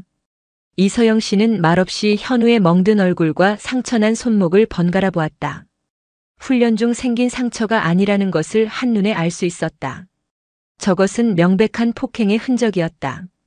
현우를 부축해 봉고차로 향하던 그때 날카로운 엔진음과 함께 검은색 KO 세단 한 대가 그들 앞에 멈춰 섰다. 운전석에서 군복을 입은 장교 한 명이 내렸다. 전투복 어깨에는 다이아몬드 3개, 대위 계급장이 선명했다. 훤칠한 키에 다부진 체격, 30 초반으로 보이는 그는 선글라스를 낀 채 오만한 표정으로 그들을 훑어보았다. 필승. 중대장님께 대하여 경례. 위병소 헌병들이 우렁차게 외치며 거수 경례를 붙였다. 현우의 몸이 움찔하며 굳어졌다. 그가 바로 현우가 속한 중대의 중대장 최성준 대위였다. 최 대위는 헌병들의 경례를 받는 둥 마는 둥 하더니 현우와 새 이모를 향해 턱짓을 했다. 저 사람들은 뭐야? 잡상인들인가? 헌병 하나가 황급히 달려와 보고했다. 아닙니다. 김현우 일병 면회 온 가족분들이십니다. 아침부터 기다리셨습니다. 가족? 최 대위는 코웃음을 치며 그들에게 다가왔다. 그리고는 낡은 봉고차와 이모들의 허름한 옷차림을 위아래로 훑어보았다. 그의 시선에는 노골적인 경멸이 담겨 있었다. 이정자 씨는 애써 상황을 무마하려 짐칸을 열었다. 6시간을 애타게 기다리며 지켜낸 음식 박스를 꺼냈다. 현우야, 이거 부대 동기들이랑 같이 먹어. 추석인데 휴가도 못 나오고 고생하는 국군 장병들 우리 아들들인데 뭐라도 먹여야지. 현우의 눈시울이 붉어졌다. 이모. 바로 그 순간 최성준 대위가 비웃음 섞인 목소리로 끼어들었다. 이모님들 요즘 세상에 누가 이런 걸 먹습니까? 그는 낡은 스테인리스 통과 비닐에 싼 전을 손가락으로 가리켰다. 요즘 부대 짬밥 사회보다 잘 나옵니다. 매일같이 배달 음식 시켜 먹는 애들한테 이런 촌스러운 음식을 주면 오히려 욕먹습니다. 특히 이렇게 비위생적으로 보이는 그릇에 담긴 건. 말을 마친 최 대위는 신고 있던 군화발로 음식 박스를 강하게 툭 찼다. 쿵하는 소리와 함께 박스가 넘어지고 뚜껑이 열린 찜통에서 갈비찜이 쏟아져 나왔다. 검붉은 국물이 뜨거운 아스팔트 바닥 위로 퍼져나갔다. 정성껏 부친 전들은 흙먼지와 뒤섞여 뒹굴었고 곱게 빚은 송편들이 사방으로 흩어졌다. 이모들의 정성과 사랑이 한순간에 바닥에 나뒹구는 쓰레기가 되어버렸다. 어이쿠, 죄송하게 됐습니다. 발이 미끄러져서. 최 대위는 전혀 미안하지 않은 표정으로 어깨를 으쓱했다. 명백한 고의였다. 이 나쁜 놈아. 이정자 씨가 무릎을 꿇고 바닥에 쏟아진 음식을 주워 담으려 했다. 떨리는 손으로 갈비 한 대를 집어들었지만 흙먼지가 엉겨붙은 그것을 보고는 결국 울음을 터뜨렸다. 이명자 씨도 지팡이를 짚은 채 망연자실하게 서서 눈물만 흘렸다. 최 대위는 그런 그들을 잠시 지켜보더니 굳어버린 현우에게 다가갔다. 그리고는 현우만 들을 수 있을 정도의 작은 목소리로 하지만 잔인한 미소를 지으며 속삭였다. 김일병, 내 이모들 참 가엾다. 부모도 없이 이모들한테 기생충처럼 빌붙어 사니까 저 늙은 이모들이 새벽부터 저런 짓까지 하잖아. 똥차 끌고 와서 6시간씩 기다리고. 너 하나 때문에 이게 무슨 고생이냐? 안 그러냐? 현우의 얼굴이 종이장처럼 하얗게 질렸다. 최 대위는 현우의 어깨를 두어 번 툭툭 치고는 자신의 차로 돌아갔다. 차에 오르기 전 그는 선글라스를 고쳤으며 마지막 말을 남겼다. 휴가 잘 보내고 복귀하면 더 재미있는 일이 기다리고 있을 테니까 기대해라. 검은 세단이 먼지를 일으키며 사라졌다. 주차장에는 망연자실한 새 이모와 고개를 숙인 채 온몸을 떠는 현우, 그리고 아스팔트 바닥에 처참하게 쏟아진 음식물만이 남았다. 이서영 씨는 아무 말도 하지 않았다.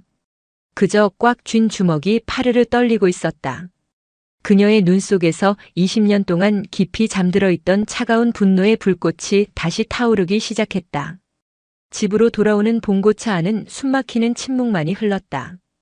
이정자 씨는 소리 없이 눈물만 흘리며 운전대를 잡았고 이명자 씨는 창밖만 바라보았다. 현우는 뒷좌석 구석에 몸을 만 채 고개를 들지 못했다. 이서영 씨는 그런 조카의 뒷모습을 보며 조용히 핸드폰을 꺼내 들었다. 그리고 20년 동안 한 번도 열어보지 않았던 옛 동료들의 연락처를 찾아내리기 시작했다. 집에 도착하자 외할머니가 맨발로 뛰어나왔다. 하지만 멍투성이인 현우의 얼굴을 본 순간 할머니의 얼굴은 그대로 굳어버렸다. 주름진 손으로 현우의 얼굴을 어루만지며 할머니는 말을 잇지 못하고 눈물만 쏟았다. 현우는 그런 할머니의 품에 안겨 처음으로 어깨를 들썩이며 소리내어 울었다. 저녁 식탁은 현우가 좋아하는 반찬들로 가득했지만 아무도 제대로 식사를 하지 못했다. 현우는 숟가락을 쥔 손을 부들부들 떨었다. 현우야, 씻고 나와. 이모가 약 발라줄게. 이서영 씨의 말에 현우는 조용히 욕실로 들어갔다. 잠시 후 현우가 상의를 벗고 나왔을 때 거실에 있던 가족들은 모두 숨을 삼켜야 했다. 현우의 등과 옆구리에는 군화 발자국 모양의 시퍼런 멍이 가득했다. 갈비뼈 부근은 유독 심하게 부어 있었다. 하지만 가장 충격적인 것은 팔뚝 안쪽에 새겨진 흉터였다. 담뱃불로 지진 듯한 흉터들이 세 글자를 이루고 있었다. 기생충. 현우야, 이건. 현우는 황급히 소매를 끌어내리며 팔을 감췄다. 아무것도 아니에요, 이모. 그 순간 이정자 씨는 주저앉아 통곡하기 시작했다. 외할머니는 부엌으로 들어가 차마 나오지 못하고 흐느끼는 소리만 들려왔다. 그날 밤 현우의 방에서는 악몽에 시달리는 신음소리가 끊이지 않았다. 안 돼, 제발 이모들 욕하지 마세요. 제가 잘못했어요. 이서영 씨는 더 이상 참을 수 없었다. 현우의 방으로 들어가 식은땀에 젖어 몸부림치는 조카를 흔들어 깨웠다. 악몽에서 깨어난 현우는 어린아이처럼 이서영 씨의 손을 붙잡고 울며 모든 것을 털어놓았다. 3달 전부터였어요. 최성준 중대장님이 저만 따로 불러내기 시작했어요. 처음에는 이유를 몰랐다고 했다. 하지만 어느 날 최 대위가 다른 간부와 나누는 대화를 우연히 듣게 되었다. 저놈 20년 전 우리 아버지 빵에 쳐넣은 이서영, 그 여자 조카야. 그래서 더 재미있다고. 이서영 씨의 머릿속이 하얘졌다. 최성준, 최영진의 아들이었구나. 20년 전 그녀가 청와대 행정관 시절 주도했던 국방부 조달 비리 사건의 핵심 인물이 바로 최영진 당시 국방부 과장이었다. 그는 이서영 씨가 찾아낸 결정적 증거로 인해 징역 5년을 선고받고 모든 것을 잃었다. 그의 아들이 복수를 위해 현우에게 접근한 것이었다. 그날 이후로 매일 지옥이었어요. 부모 없는 놈, 거지 이모들한테 빌부터 사는 기생충 온갖 욕설을 퍼부으며 때렸어요. 동기들 앞에서 이모들 욕을 하라고 시키기도 했어요. 못하겠다고 버티니까 저를 끌고 가서 담뱃불로 이걸. 현우는 차마 말을 잇지 못하고 흐느꼈다. 이모, 나 무서워요. 복귀하면 중대장님이 저를 죽일지도 몰라요. 오늘 일까지 있었으니까 차라리 내가. 그만. 이서영 씨는 현우의 입을 막았다. 그녀의 눈은 차갑고 단호하게 빛나고 있었다. 그럼 말하는 거 아니야. 이모가 다 해결할게. 약속해. 절대 너를 다시 그 지옥으로 보내지 않을 거야. 현우를 겨우 진정시켜 재운 뒤 이서영 씨는 자신의 방으로 돌아왔다. 그리고 서랍 깊숙한 곳에 보관해 두었던 낡은 수첩을 꺼냈다. 수첩에는 단 하나의 이름과 번호가 적혀 있었다. 강민준. 국방부 감찰 담당관실. 20년 전 청와대에서 함께 일했던 가장 아끼던 후배였다. 새벽 2시 30분 떨리는 손으로 번호를 눌렀다. 여러 번의 신호음 끝에 잠긴 목소리가 들려왔다. 여보세요? 강민준 담당관 나야. 이서영. 전화기 너머로 잠시 침묵이 흘렀다. 이윽고 믿을 수 없다는 듯 놀란 목소리가 들려왔다. 실장님? 정말 이서영 전 실장님이십니까? 이서영 씨는 낮고 차분한 목소리로 말했다. 그래, 나야. 지금부터 내가 하는 말 잘 들어. 20년간 멈춰있던 그녀의 시간이 다시 움직이기 시작했다. 거대한 폭풍의 서막이었다. 이서영 씨의 전화는 20년간 잠들어 있던 거대한 기계를 깨우는 첫 번째 스위치였다. 통화가 끝난 지 불과 1시간 반 만인 새벽 4시, 그녀는 약속 장소인 용산역 앞 24시간 카페의 구석 자리에 앉아 있었다. 낡은 정장 차림이었지만 그녀의 눈빛만큼은 20년 전 청와대 회의실을 호령하던 시절처럼 날카롭게 빛나고 있었다. 카페 문이 열리고 훤칠한 키의 중년 남성이 들어섰다. 20년의 세월이 흘렀지만 한눈에 알아볼 수 있었다. 강민준. 이제는 국방부 감찰 담당관실의 핵심 과장이 된 그녀의 가장 믿음직한 후배였다. 그는 이서영 씨를 발견하고는 주변을 한번 경계한 뒤 빠른 걸음으로 다가와 고개를 숙였다. 실장님 오셨습니까? 앉아, 민준아. 시간 내줘서 고맙다. 강민준 과장은 자리에 앉자마자 가방에서 두툼한 서류철 하나를 꺼내 테이블 위에 올렸다. 대외비라는 붉은 도장이 선명했다. 실장님 전화 주시고 바로 해병대 이사단 관련 자료를 검토했습니다. 최성준 대위에 대한 투서는 이전에도 몇 차례 있었습니다. 하지만 번번이 사단장 선에서 무마되었습니다. 사단장이라면 한성민 준장? 맞습니다. 한 준장은 사고 없는 부대라는 지휘 목표에 집착하는 인물로 유명합니다. 실적을 위해서라면 웬만한 사건은 축소, 은폐하는 것을 서슴지 않습니다. 강민준 과장의 표정이 무겁게 가라앉았다. 그는 서류철을 열어 첫 번째 페이지를 이서영 씨 쪽으로 밀었다. 그곳에는 젊은 해병들의 증명사진 4장이 나란히 붙어 있었다. 이건 지난 2년간 최성준 대위의 중대에서 사망한 병사들입니다. 이서영 씨의 심장이 쿵 내려앉았다. 사진 속의 얼굴들은 모두 앳되고 풋풋했다. 20살 남짓, 이제 막 인생을 꽃 피워야 할 청년들이었다. 첫 번째는 강민호 일병. 공식적인 사인은 군 생활 부적응으로 인한 자살. 하지만 그의 시신에서는 전신에 걸친 구타 흔적이 발견되었다. 홀어머니가 청소부로 일하며 어렵게 키운 아들이었다. 두 번째는 박준영 상병. 훈련 중 실족사. 하지만 당시 훈련에 참여했던 동기들 사이에서는 중대장에게 불려가 가혹행위를 당한 직후였다는 소문이 파다했다. 부모님은 지방 공장에서 맞벌이로 일하고 계셨다. 세 번째 이동훈 일병. 생활관 옥상에서의 투신 자살. 유서는 발견되지 않았고 그는 투신 직전 최 대위에게 불려가 1시간 넘게 폭언을 들었다. 할머니 손에 자란 조선 가정의 아이였다. 네 번째 최승우 일병. 총기 오발 사고. 하지만 격발 실험 결과 누군가 고의로 안전장치를 해제하지 않고서는 불가능한 사고였다. 편못을 하였다.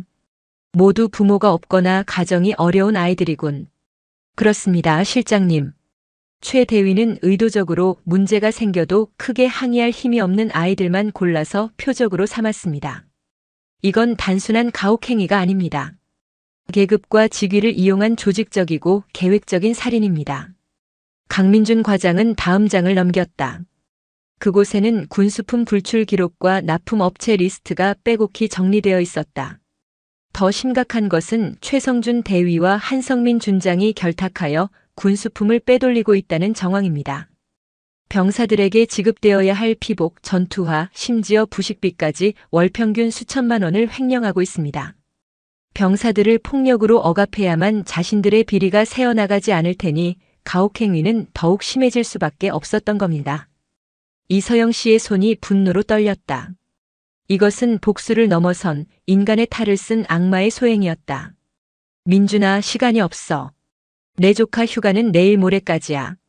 복귀하면 무슨 일을 당할지 몰라. 내부 협조자가 필요합니다. 모든 것을 증언하고 결정적인 증거를 빼내올 사람. 찾아낼 수 있겠어? 이미 점 찍어둔 인물이 있습니다. 최 대위 중대의 박선우 병장. 불의를 보면 참지 못하는 강직한 성품이라고 합니다. 제가 오늘 중으로 조심스럽게 접촉해 보겠습니다. 부탁한다. CCTV 영상, 녹음 파일, 사진 뭐든 상관없어. 저 악마들의 범죄를 입증할 물증을 확보해야 해. 강민준 과장은 결의에 찬 눈빛으로 고개를 끄덕였다. 실장님, 20년 전 실장님께서 제게 가르쳐 주셨습니다. 우리가 가진 힘은 국민을 지키기 위해 써야 한다고. 이제 제가 그 빚을 갚겠습니다. 그는 자리에서 일어나 거수 경례를 붙였다. 필승. 계획은 순조롭게 진행되는 듯 했다. 이서영 씨는 아픈 조카를 위로하는 척하며 동네 정형외과에서 전치 3주가 선명한 상해 진단서를 발급받았다. 이것은 법정에서 쓰일 첫 번째 실탄이었다. 그날 오후 강민준 과장에게서 희소식이 들려왔다. 박선우 병장과 접선에 성공했고 그가 최 대위의 폭행 장면을 몰래 촬영한 영상과 녹음 파일을 가지고 있다는 것이었다. 잘 됐어. 그 파일만 있으면. 하지만 승리를 예감한 것은 너무 이른 착각이었다. 포식자는 생각보다 훨씬 교활하고 잔인했다. 그들의 움직임은 이미 최성준 대위의 귀에 들어가 있었다. 국방부 감찰실의 비공식적인 조회가 군 내부 정보망에 흔적을 남겼고 쥐새끼처럼 눈치가 빠른 최 대위는 즉시 위기를 감지했다. 다음 날 오후 강민준 과장에게서 다급한 목소리에 전화가 걸려왔다. 실장님, 큰일 났습니다. 최성준이 먼저 손을 썼습니다. 최 대위의 반격은 상상 이상으로 신속하고 철저했다. 내부 고발자였던 박선우 병장은 상습적인 지휘 불복종이라는 죄목으로 바로 오늘 강원도 최전방 GOP 부대로 징벌성 전출 명령을 받았다. 부대 내 모든 CCTV 영상은 시스템 정기 점검을 명목으로 포맷되었고 현우를 포함한 피해자들의 의무대 진료 기록은 삭제되거나 개인 부주의로 인한 부상으로 조작되었다. 최 대위의 가혹 행위를 목격했던 병사 3명은 사소한 꼬투리를 잡혀 영창에 갇혔다. 모든 증거와 증인이 하룻밤 사이에 증발해버린 것이다. 그게 다가 아닙니다. 실장님, 더 끔찍한 소식이 있습니다. 강민준 과장의 목소리가 절망으로 떨렸다. 방금 정보망을 통해 확인했습니다. 한성민 준장이 직접 주재한 회의에서 김현우 일병에 대한 특별관리 계획이 결정되었습니다. 특별관리? 복귀 즉시 정신질환에 의한 자해 시도로 꾸며 국군 수도병원 폐쇄병동으로 이송시킨 뒤 강제로 의병 제대시키거나. 강 과장은 차마 다음 말을 잊지 못했다. 이서영 씨가 악을 쓰듯 외쳤다. 아니면 뭐? 말해. 5번째 자살로 만들 계획입니다. 세상이 무너지는 듯한 충격이었다. 분노를 넘어선 차가운 공포가 등골을 타고 흘렀다. 저들은 현우를 처리할 작정이었다. 그때 설상가상으로 현우가 떨리는 손으로 핸드폰을 내밀었다. 중대 행정반장이 보낸 문자였다. 김현우 일병. 금일부로 휴가 조기 종료. 내일 오전 10시까지 부대로 복귀할 것. 중대장 지시사항임. 올가미가 조여오고 있었다. 복귀까지 남은 시간은 채 24시간도 남지 않았다. 증거는 사라졌고 아군은 고립되었다. 이제 현우가 부대로 돌아가는 것은 사지로 걸어 들어가는 것과 같았다. 이서영 씨는 이를 악물었다. 이제 남은 카드는 하나뿐이야. 그녀는 현우를 잠시 밖으로 내보낸 뒤 방문을 걸어 잠갔다. 그리고 20년간 외면해왔던 수첩의 마지막 페이지를 펼쳤다. 그곳에는 단 하나의 이름이 적혀 있었다. 대한민국 권력의 정점, 대통령의 이름이었다. 그녀의 손가락이 통화 버튼 위에서 멈칫했다. 증거도 없이 대통령을 움직이는 것은 도박이었다. 정치적 스캔들로 번진다면 오히려 현우가 더 위험해질 수도 있었다. 어떻게 해야 하지 신이시여 제발. 바로 그 순간 그녀의 핸드폰이 희미한 진동과 함께 울렸다. 발신자 정보가 없는 모르는 번호였다. 망설이다 전화를 받았다. 여보세요? 수화기 너머로 다급하고 젊은 목소리가 들려왔다. 실장님, 저 박선우 병장입니다. 지금 전출 가는 KTX 열차 안입니다. 박 병장, 어떻게? 강민준 과장님께서 만일의 사태를 대비해 실장님 번호를 알려주셨습니다. 실장님, 제가 원본을 가지고 있습니다. 최성준 대위의 모든 만행이 담긴 영상과 녹음 파일 원본 USB. 제가 전출되기 직전 택배로 저희 어머니 댁에 보내두었습니다. 절망의 잿더미 속에서 피어오른 한 줄기 빛이었다. 그 USB 지금 어디에 있지? 대전 저희 집에요. 하지만 실장님 문제가 있습니다. 방금 열차 안에서 저를 감시하는 헌병들이 있는 것을 확인했습니다. 아마 제 휴대폰을 압수하고 집까지 찾아갈 생각인 것 같습니다. 시간이 없었다. 헌병들보다 먼저 USB를 손에 넣어야 했다. 박 병장, 어머니께는 내가 연락할 테니 절대 동요하지 말고 일단 시간을 끌어. 전화를 끄는 이서영 씨는 즉시 낡은 봉고차의 키를 움켜쥐었다. 그녀의 눈이 맹수처럼 번뜩였다. 최성준, 한성민 너희가 이겼다고 생각하겠지. 하지만 진짜 사냥은 지금부터 시작이다. 목적지는 대전. 대한민국의 심장부로 향하는 고속도로 위, 낡은 봉고차 한 대가 미친 듯이 밤을 뚫고 질주하기 시작했다. 이것은 단순한 증거 확보가 아니었다. 조카의 목숨과 이름 없이 죽어간 4명의 청춘들의 원혼을 되찾기 위한 처절한 레이스의 시작이었다. 이서영 씨의 낡은 봉고차는 괴물처럼 밤의 경부 고속도로를 삼켰다. 계기판의 속도계 바늘은 금방이라도 부러질 듯 위험하게 떨렸지만 그녀는 아랑곳하지 않고 가속 페달을 더욱 깊이 밟았다. 덜덜거리는 엔진 소음과 차체를 때리는 바람 소리가 뒤섞여 마치 절규처럼 들렸다. 그녀의 머릿속은 단 하나의 생각으로 가득 차 있었다. 헌병들보다 먼저, 반드시 먼저 도착해야 한다. 그 시각 강원도로 향하는 KTX 열차 안. 박선우 병장은 태연한 척 창밖을 바라보고 있었지만 등줄기로는 식은땀이 흘렀다. 맞은편 대각선 좌석에 앉은 짧은 머리의 사내둘. 민간인 복장이었지만 다부진 체격과 날카로운 눈빛은 영락없는 해병대 헌병이었다.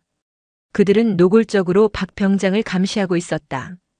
휴대폰을 꺼내자마자 낚아챌 기세였다. 시간을 벌어야 해. 박 병장은 자리에서 일어나 화장실로 향했다. 헌병 중 한 명의 미간이 미세하게 좁혀졌다. 그는 좁은 화장실 안에 들어가 문을 잠그고 품속에 숨겨두었던 예비용 폴더폰을 꺼냈다. 강민준 과장이 만일의 사태에 대비해 건네준 것이었다. 그는 떨리는 손으로 이서영 씨에게 문자를 보냈다. 실장님, 헌병들이 대전역에서 내릴 준비를 합니다. 아마 제 본가를 덮칠 겁니다. 서둘러 주십시오. 젠장. 이서영 씨는 욕설을 내뱉으며 핸들을 틀어 갓길에 잠시 차를 세웠다. 그리고는 곧바로 박선우 병장의 어머니에게 전화를 걸었다. 불안에 떠는 어머니의 목소리가 수화기 너머로 들려왔다. 어머니, 저예요. 지금 집 근처에 거의 다 왔습니다. 혹시 군인이라고 말하는 사람들이 찾아오면 절대 문 열어주지 마시고 아드님은 부대에 잘 있다고만 하세요. 아시겠죠? 이건 아드님을 구하는 일입니다. 밤 10시 30분. 봉고차는 대전의 한 낡은 다세대 주택골목에 급하게 멈춰섰다. 이서영 씨는 3층까지 단숨에 계단을 뛰어 올라가 문을 두드렸다. 문이 열리고 하얗게 질린 얼굴의 박 병장 어머니가 나타났다. 저 선우 친구분이신가요? 어머니, 시간이 없습니다. USB 주세요. 어머니는 무슨 영문인지 몰랐지만 아들을 살려야 한다는 절박함이 담긴 이서영 씨의 눈빛에 홀린 듯 서랍에서 작은 USB 하나를 꺼내 건넸다. 우리 아들 무사한 거죠? 제가 반드시 그렇게 만들겠습니다. 약속합니다. USB를 손에 쥔 이서영 씨는 다시 봉고차로 돌아왔다. 그리고는 곧바로 낡은 노트북에 USB를 꽂았다. 폴더가 열리고 파일들이 모습을 드러냈다.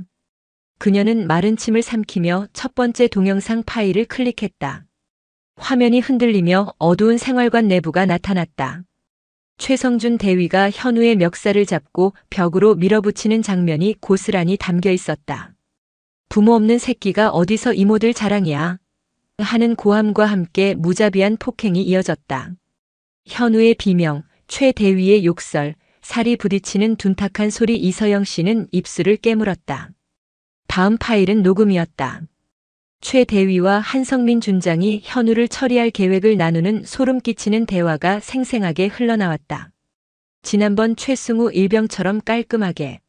이것은 단순한 증거가 아니었다. 악마의 범죄를 기록한 판도라의 상자였다. 이서영 씨는 USB를 주머니 깊숙이 찔러 넣었다. 이제 마지막 퍼즐 조각을 맞출 시간이었다. 인근 고속도로 휴게소. 이서영 씨는 차를 세우고 수첩에 적힌 마지막 번호를 눌렀다.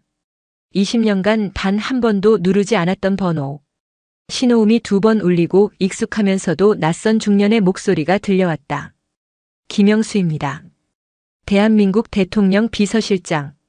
20년 전 청와대에서 그녀를 선배님이라 부르며 따르던 후배였다. 영수야, 나야. 서영이. 실장님? 정말 이서영 선배님이십니까? 놀라움과 반가움이 뒤섞인 그의 목소리에 이서영 씨는 본론부터 꺼냈다. 부탁이 아니라 보고를 하려고 전화했어. 지금 해병대 이사단에서 벌어지고 있는 일, 이건 국기문란이자 군의 근간을 뒤흔드는 살인 사건이야. 그녀는 조금의 망설임도 없이 지난 며칠간 있었던 모든 일을 요약해서 보고했다. 최성준 대위의 가혹행위, 4명의 억울한 죽음, 한성민 준장의 은폐와 비리, 그리고 방금 손에 넣은 결정적인 증거까지. 수학이 넘어 김영수 실장의 숨소리가 점점 거칠어졌다. 알겠습니다, 실장님. 잠시만 기다려 주십시오. 즉시 대통령님께 직보하겠습니다. 5분이 영원처럼 흘렀다. 다시 걸려온 김 실장의 목소리는 분노로 떨리고 있었다. 선배님, 대통령께서 경로하셨습니다. 지금 즉시 국방부 장관과 합참의장을 비상 소집하셨습니다. 국방부 직할 감찰팀과 헌병대를 이사단으로 급파하라는 대통령의 긴급 지시가 하달되었습니다. 30분 안에 모든 것이 시작될 겁니다. 드디어 해냈다. 거대한 성벽을 무너뜨렸다. 안도의 한숨을 내쉬는 순간 그녀의 다른 휴대폰이 미친 듯이 울렸다. 언니 이정자 씨였다. 패닉에 빠진 울음 섞인 목소리가 귓전을 때렸다.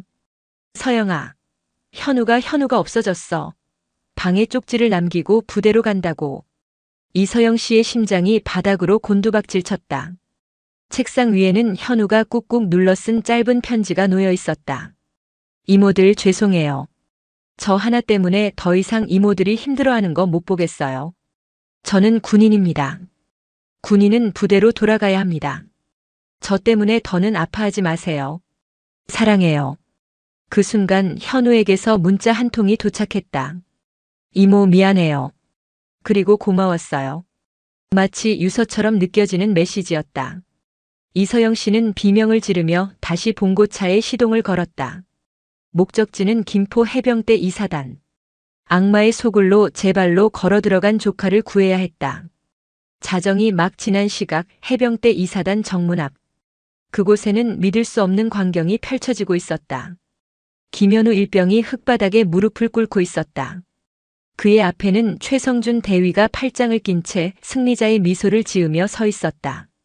김일병, 이제라도 정신을 차렸으니 다행이네. 무단으로 휴가지를 이탈한 죄 복귀하면 아주 혹독하게 물어줄게. 제가 다 잘못했습니다. 용서해 주십시오.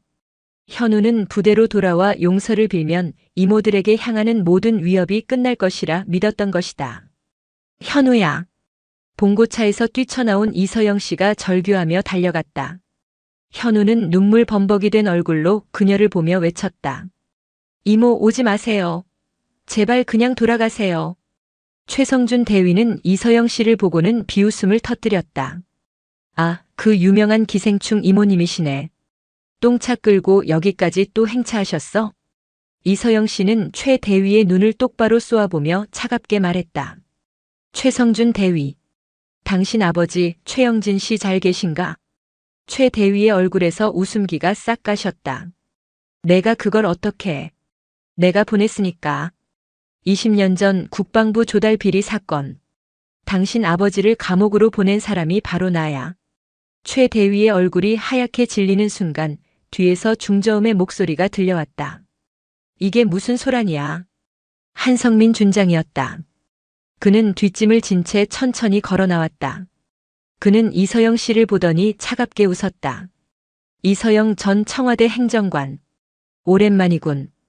20년 전 국방개혁안 브리핑 때 뵌 적이 있지. 그때나 지금이나 참 시끄러운 양반이야. 한 준장은 이미 모든 것을 알고 있었다. 그는 이서영 씨의 손에 들린 노트북 가방을 턱짓으로 가리켰다. 그 안에 있다는 USB 이리 내놓으시지. 박선우 병장은 이미 우리 헌병대에서 군사기밀 유출 혐의로 아주 편안하게 보호 중이니 그게 마지막 사본일 텐데. 덧치었다. 그들은 이미 한 발 앞서 모든 것을 장악하고 있었다. 한 준장의 손짓에 건장한 헌병들이 순식간에 이서영 씨를 에워쌌다. 이 손 놔. 헌병 하나가 그녀의 팔을 거칠게 비틀었다. 악! 하는 비명과 함께 노트북 가방이 바닥에 떨어지고 주머니에 있던 USB가 밖으로 튕겨나갔다. 한성민 준장은 천천히 허리를 굽혀 USB를 주었다. 그리고는 군화발로 그것을 지그시 밟아 바삭하는 소리와 함께 산산조각 내버렸다. 이제 증거는 없군. 모든 것이 끝났다. 마지막 희망이 발밑에서 가루가 되어 사라졌다. 이서영 씨는 무릎을 꿇고 주저앉았다. 최성준 대위는 절망에 빠진 현우의 팔을 잡아챘다. 자, 김일병. 이제 그만 들어가자. 너랑 나랑 밤새 나눌 얘기가 아주 많아. 안 돼. 이서영 씨의 절규는 공허하게 울려 퍼졌다. 승리를 확신한 한성민 준장과 최성준 대위의 얼굴에 악마 같은 미소가 떠올랐다. 현우는 죽은 사람처럼 창백한 얼굴로 이모를 바라보았다. 그의 눈에는 마지막 체념과 절망이 담겨 있었다. 바로 그때였다. 저 멀리서 희미한 사이렌 소리가 들려오기 시작했다. 소리는 순식간에 가까워지며 밤의 정적을 갈랐다. 하지만 군용 차량의 사이렌 소리가 아니었다. 수십 개의 현란한 불빛이 부대 정문으로 쇄도했다. KBS, MBC, SBS 로고를 단 방송국 중계차들이었다. 차 문이 열리고 카메라와 마이크를 든 기자들이 벌떼처럼 쏟아져 나왔다. 해병대 2사단에서 병사 사망 사건이 조직적으로 은폐되었다는 제보가 들어왔습니다. 사단장님, 사실입니까? 수십 개의 카메라 플래시가 한성민 준장과 최성준 대위, 그리고 그들에게 붙들린 현우의 멍든 얼굴을 향해 동시에 터져나왔다. 강민준 과장의 마지막 카드였다. 내부에서 이길 수 없다면 세상의 모든 것을 폭로하고 심판을 받게 하겠다는 그의 마지막 승부수였다. 성역과도 같았던 해병대 부대의 철옹성 정문 앞에서 대한민국을 뒤흔들 거대한 폭풍의 눈이 마침내 그 모습을 드러내고 있었다. 수십 대의 방송국 카메라가 만들어낸 인공적인 대낮 속에서 시간은 잠시 멈춘 듯 했다. 방금 전까지 승리자의 오만한 미소를 띠고 있던 한성민 준장과 최성준 대위의 얼굴이 경악과 당혹감으로 흉하게 일그러졌다. 그들을 향해 쏟아지는 기자들의 질문은 마치 날카로운 파편과도 같았다. 사단장님, 4명의 병사가 부대 내 가혹행위로 사망했다는 의혹 사실입니까? 최성준 대위님, 병사의 팔에 담뱃불로 낙인을 새겼다는 것이 사실입니까? 증거를 인멸하려 하셨다는 제보가 있습니다. 해명해 주십시오. 두 사람은 한마디도 대답하지 못했다. 그들이 통제하던 왕국 해병대 2사단의 철문 앞에서 그들은 순식간에 고립된 범죄자가 되어버렸다. 그들이 그토록 경멸했던 세상의 법과 언론이 이제 그들의 목을 겨누는 칼이 되어 돌아온 것이다. 바로 그때 기자들의 무리를 뚫고 여러 대의 검은색 세단이 칠흑 같은 위험을 내뿜으며 부대 정문으로 미끄러져 들어왔다. 국방부 장관 직속 의장대 차량이었다. 차 문이 열리고 별 4개가 번쩍이는 전투복을 입은 국방부 장관이 얼음처럼 차가운 표정으로 내렸다. 그의 뒤에는 국방부 조사본부장과 헌병 병과장이 살기등등한 눈빛으로 따랐다. 대통령의 지시가 하달된 지 불과 30분 만에 대한민국의 군 수뇌부가 직접 이곳 김포의 땅을 밟은 것이다. 국방부 장관은 무너진 증거의 잔해 앞에 주저앉아 있는 이서영 씨와 멍든 얼굴로 공포에 질린 김현우 일병 그리고 사색이 된 한성민과 최성준을 차례로 훑어보았다. 그의 목소리는 낮았지만 그 안에 담긴 분노는 부대 전체를 얼어붙게 할 만큼 차가웠다. 한성민 준장, 최성준 대위. 차 장관님, 이것은 오해. 한성민 준장이 변명을 늘어놓으려던 순간 장관이 손을 들어 그의 말을 끊었다. 이 시간부로 두 사람의 모든 직위를 해제한다. 국방부 조사본부는 두 사람을 직권남용, 살인 및 살인 방조, 군수품 횡령 혐의의 피의자로 즉시 체포하여 압송하도록. 장관님, 그것은 명령이었다. 헌병대장이 직접 다가와 두 사람의 손에 차가운 수갑을 채웠다. 철컥하는 금소금은 그들의 군 생활과 인생에 내려진 사망 선고나 다름없었다. 모든 것을 잃었다는 것을 깨달은 최성준 대위가 발악하듯 소리쳤다. 증거도 없지 않나? 증거는 모두 사라졌다고. 그때 기자들 뒤편에서 강민준 과장이 나타났다. 그의 손에는 새로운 USB가 들려 있었다. 그는 한성민 준장이 밟아 부순 USB의 잔해를 가리키며 말했다. 그것은 미끼였습니다. 제가 실장님께 드린 가짜죠. 강 과장은 자신의 손에 들린 진짜 USB를 높이 쳐들었다. 원본은 여기 있고 사본은 이미 30분 전 이곳에 있는 모든 언론사와 국방부 장관님께 전송되었습니다. 완벽한 패배였다. 이서영 씨가 무너진 무릎을 짚고 일어서는 동안 수갑을 찬 두 죄인은 짐승처럼 헌병들에게 끌려갔다. 그들의 비참한 마지막 모습은 수십 대의 카메라에 담겨 그날 밤 대한민국의 모든 뉴스 헤드라인을 장식했다. 3개월 후 국방부 고등군사법원 대법정. 피고인석에는 죄수복을 입은 한성민과 최성준이 고개를 숙인 채 앉아 있었다. 방청석에는 이서영 씨와 가족들, 그리고 4명의 어머니들이 함께 앉아 있었다. 허름한 옷차림에 슬픔으로 깊게 주름진 얼굴을 한 억울하게 죽어간 강민호, 박준영, 이동훈, 최승우 병사의 어머니들이었다. 재판은 일사천리로 진행되었다. 강민준 과장이 확보한 영상과 녹음 파일이 재생될 때마다 방청석에서는 나지막한 탄식이 터져나왔다. 최성준은 끝까지 자신의 아버지를 들먹이며 이서영 씨에 대한 복수심 때문에 벌어진 일이라 변명했지만 그 누구도 동정하지 않았다. 재판의 클라이맥스는 강민호 일병의 어머니가 증인석에 섰을 때였다. 평생 청소부로 일하며 아들 하나만을 바라보고 살아온 그녀는 떨리는 목소리로 아들의 마지막 면회를 증언했다. 우리 아들이 그날 이상하게 밥을 잘 못 먹었어요. 얼굴에 멍이 들어서 왜 그러냐고 물으니 훈련하다 다쳤다고만 했어요. 바보 같은 이 어미는 그 말을 곧이곧대로 믿었어요. 우리가 가난해서 힘이 없어서 군대에서 억울한 일을 당해도 어디 가서 하소연도 못할까봐 그게 무서워서 더 캐묻지를 못했어요. 그게 우리 아들 마지막 모습일 줄은 꿈에도 몰랐어요. 어머니는 피고인석의 최성준을 노려보며 울부짖었다. 당신이 내 아들을 죽인 거야. 부모 잘못 만나서 가난하게 태어난 게 그게 죽을 죄였어? 대답해봐, 이 살인자야.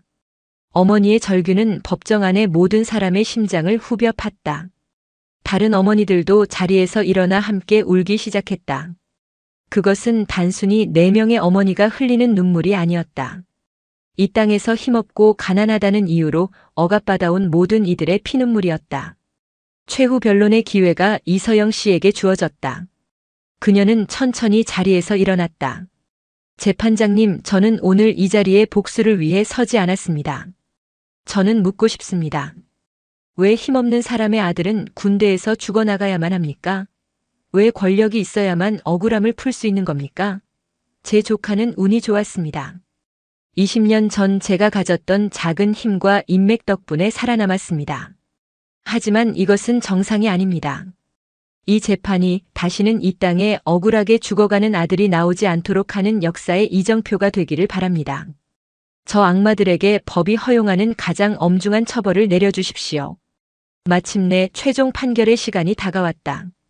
피고인 최성준, 살인 및 살인교사, 직권남용 가혹행위 등의 죄목을 적용하여 무기징역을 선고한다.